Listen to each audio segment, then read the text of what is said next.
Hi friends, welcome to my YouTube channel MS study कम।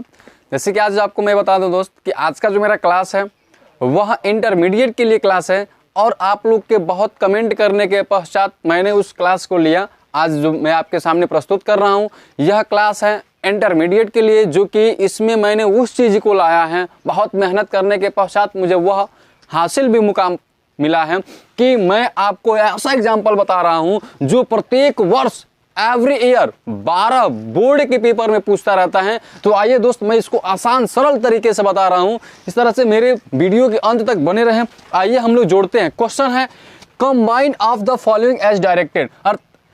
मतलब कहने का मतलब ये आपको कंबाइन जोड़ना है of the following as directed, जो आपको दिया गया है और ये ब्रैकेट भी दिया गया है, into compound sentence. Compound sentence में यह क्या करना है, इस वाक्यों को ऐड करना है। तो आइए हम ऐड करते हैं।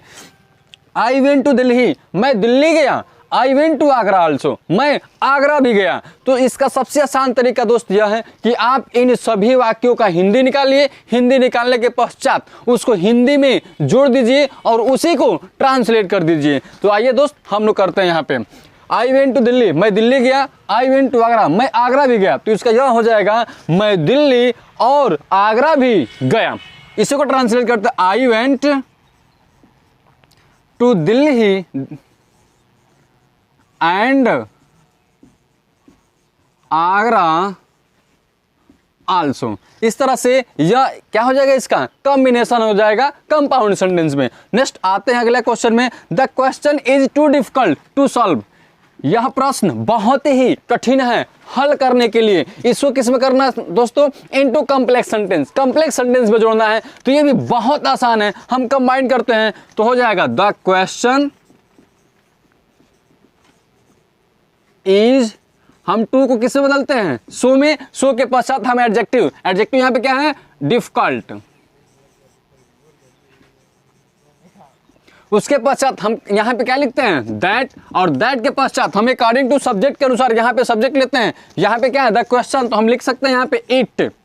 प्रेजेंट टेंस है तो कैन नॉट का प्रयोग करेंगे। यदि यही पास्ट टेंस होता तो कुड नॉट। तो यह है इज प्रेजेंट टेंस, तो लिखेंगे कैन नॉट। फिर इन्फिनेटिव टू सॉल्व। तो इस तरह से दोस्तों यह इसका आंसर हुआ। The question is so difficult, यानी कि यह प्रश्न बहुत ही हार्ड है, दैट कि it can not be solve, कि इसको हम हल नहीं कर सकते हैं। जैसे कि अब बी वाला देखते हैं दोस्तों। बी वाला है चेंज इनटू एज डायरेक्टेड, यानी कि आपको इसमें क्या करना है, परिवर्तन करना है। दूसरे वाले में परिवर्तन आपको करना है यहाँ पे। तो आपका ब्रैकेट में दिया गया है पैसिव वॉइस। वाक्य क्या है, she did not help the poor man, अर्थात इसका हिंदी है वह गरीब लोगों की या गरीब व्यक्ति की सहायता नहीं करती थी। तो आइए दोस्त हम इसको चेंज करते हैं। तो सबसे पहले मैं आपको इसको बता दूं दोस्त, यह है सिंपल पास्ट टेंस और इसमें सबसे पहले पैसिव में बदलने के लिए हम लोग लेते हैं तो एक्टिव वॉइस के। ये जान लेते हैं, यह सब्जेक्ट है, यह वर्ब है और यह क्या है, ऑब्जेक्ट है। तो सबसे पहले दोस्त हम लोग करते हैं एक्टिव वॉइस के ऑब्जेक्ट को पैसिव वॉइस का सब्जेक्ट बनाते हैं। तो क्या हो जाएगा, the poor man was, negative है तो नॉट। वर्ब का थर्ड फॉर्म, हेल्प का थर्ड फॉर्म हेल्प्ड बाई, सी का ऑब्जेक्टिव केस हर। इस तरह से दोस्त इसका हुआ the poor man was helped, गरीब लोगों की सहायता की जाती है, बाई हर, उसके द्वारा।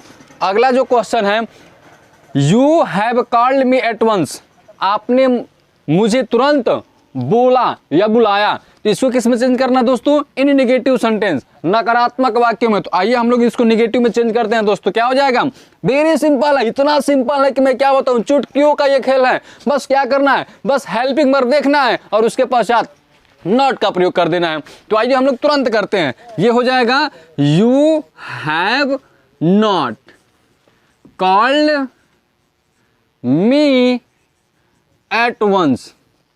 देखिए दोस्त, हेल्पिंग वर्ब के पश्चात तुरंत मैंने नॉट का प्रयोग किया और इसका अर्थ तुरंत नेगेटिव में हो जाएगा। यू हैव नॉट, आप, यू हैव नॉट कॉल्ड, आपने नहीं बुलाया, मी, मुझे, एट वंस, तुरंत। इस तरह से दोस्त हमारा यह पूरा रहा। उम्मीद करता हूं कि बहुत अच्छा लगा होगा। इसको अच्छे से तैयार कर ले, रट ले, ताकि पेपर में बहुत अच्छा करके आए।